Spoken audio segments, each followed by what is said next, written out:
friends and revolutionaries, black backdrop, Master Universe Classic packaging must mean that we're getting back to where we left off back in October, and we're going to catch things back up starting with Icarus. The white mailer box with the Master Universe Classic logo on it, Icarus, the name, and on the back, as a lot of these recent Master Universe Classic figures have, the details about the Create a Character contest. Game ends 1/31/12, so get those entries in. Don't wait. Inside, we've got the Galactic Protector himself, Icarus. And as much as I may blast the 2002 series, at least they kept He-Man basically kind of a fantasy warrior character. He wasn't the barbarian that he was in the mini-coms. He wasn't that way in the Filmation series either, which I think is one reason why He-Man never went the direction I think he should have. But when the New Adventure series came, when He-Man the New Adventure series came, and they put him in space, well, I think that's where it finally just said, forget it. We're giving up. We're just going to milk this thing for whatever we can get off it. And for Mattel to I mean, if any of the Master Universe series just badly needed to be forgotten, badly needed to be forgotten, it was the New Adventures. I mean, okay, so Optic was a monster, fine, whatever. Slushhead, he's coming out, he's a monster, fine. But when you bring in the Galactic Protectors, once you start canonizing these guys, I'm really going to try to keep my dislike for the whole idea of the New Adventure series, He-Man in space, from how I'm going to review the figure. Though I think it's going to be pretty tough, because that is ultimately what this is. It's a spaceman in a He-Man series. Oh, my word. Well, in the packaging, classic Master Universe packaging, got the skyline, the Eternian skyline with the Castle Grayskull on the bottom, the logo at the top, my air holes, the lightning bolts, and the dimple. So very cool. Other figures that came out about the same time, or at least other characters that are being shown here, Hordak, Hurricane Hordak, came out about the same time. There's Skeletor, Icarus, He-Man, Optic, and Faker.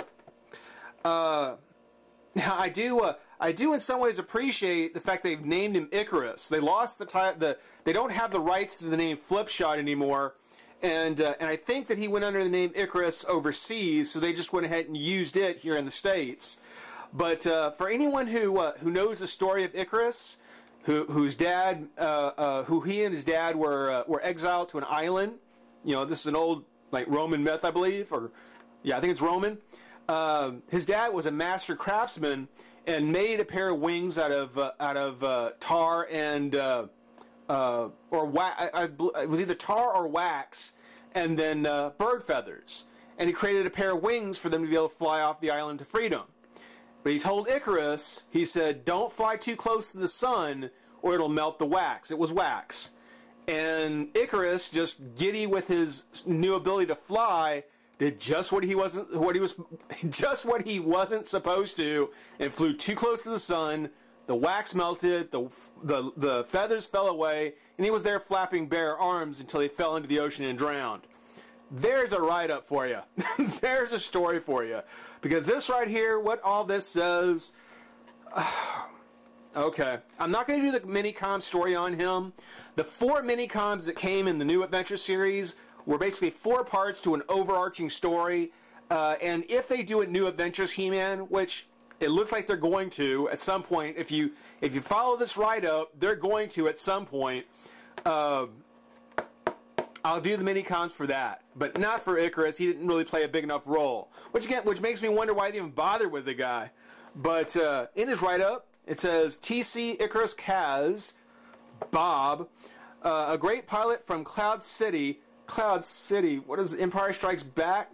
More spacemen? On planet Primus, Icarus is equipped and ready to flip into battle at a moment's notice. After his 18th birthday, he left home to join the Galactic Protectors, rising to the ranks of lieutenant. Icarus traveled with Captain Hydron on his quest to find the legendary twin warriors prophesied to defeat the Horde army. A Horde Empire. Whatever. Arriving on the distant planet of Eternia shortly after the end of the second battleground, they recruited not only He-Man and She-Ra, no, and several other members of the Master Universe who are eager to pursue Skeletor, no.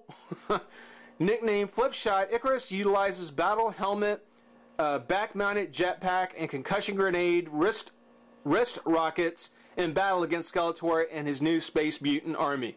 No, no, no, no. These are not from a different planet that came to Eternia and just recruited him. The story, well, see, I'll get to it, but this is wrong. I'll say this. This is wrong. We'll get to it at some point, but this is wrong. But I'm sure you're not surprised. Let's go ahead, pop them open the pack, try and have some fun. Be right back. Okay, well, I think it's safe to say that that's enough about the New Adventures of He-Man series. I'm not going to bring that up anymore because, again, that's a story issue. I wish they hadn't done it.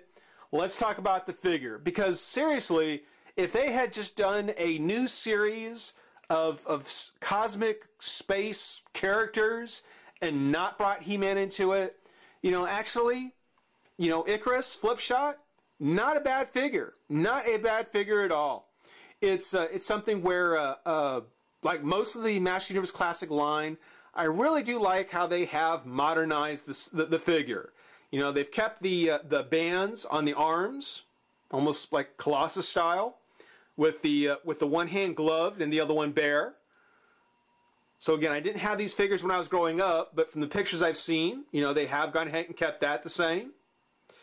Also, very much in line with the way this series goes, when you look at his armor, the armor has kind of a two-tone type of dark blue, almost black along the front, which really does make the vents and the shoulders really stand out. It makes it a very attractive look for the armor. It gives it a lot of dimension, a lot of feel to it. It's actually a really nice paint job.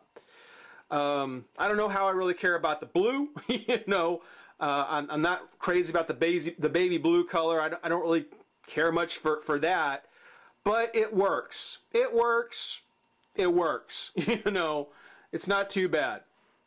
On the back, I don't think the vintage figure had this, but it does have quite a bit of nice hoses kind of running throughout the back, holding what will be the jetpack in place. Here on the back of the head, you can see where the hair is sculpted with the helmet. On the front, you can see it's all clearly one piece. The whole head is one piece. But if you looked at it from the back, you'd almost think that the helmet was a separate piece that was like snapped on. So that's actually pretty nice. I like kind of how they've done that. And we'll get a look at the unhelmeted head here in a minute. But he does have the visor that closes down. Comes up, down. It's held in place by these holes on the side of the head.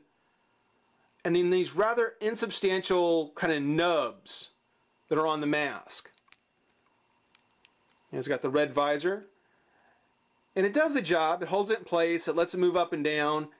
If these nubs had just been slightly longer pins, I think it would have been better because, if you drop the figure, if it falls over, again, this will pop off and it can shoot out in some just any kind of direction.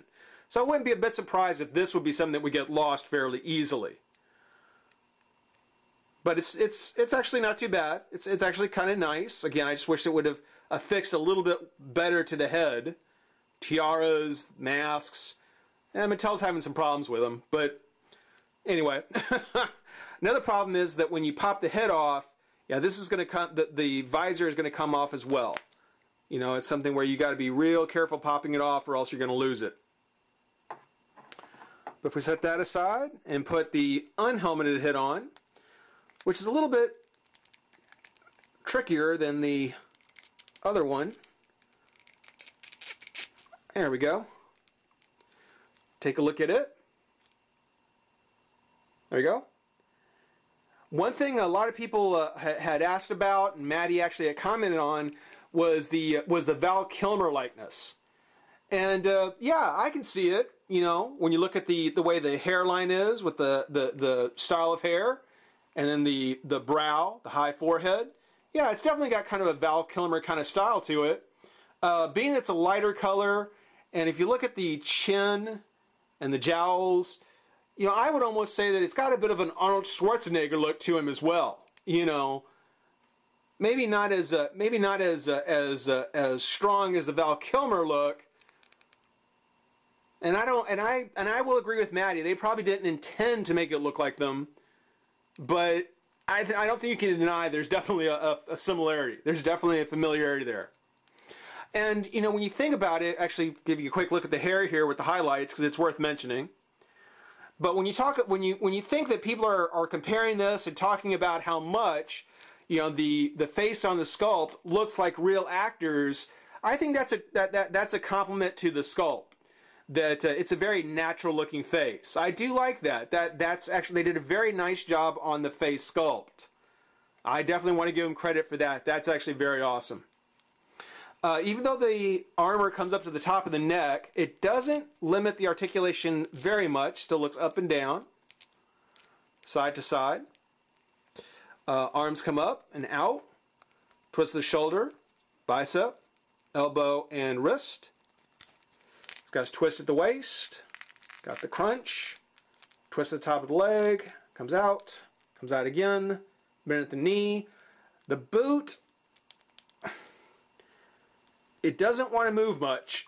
I'm sure that if you heated it up, you could probably get it to go. But on both of the top of the boot, on both of my figures, very, very tight. And very tight on the foot, too. The hinge on the ankle. They're using the new ankle where you can't see the pin to keep it nice and tight because, of course, he's going to have that huge jetpack on the back.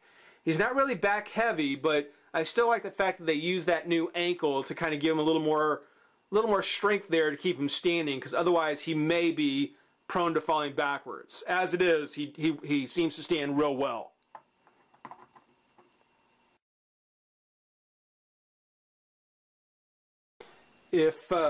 If we get a look here, well, actually, you know what? Let's do this. Let's take this head back off, actually,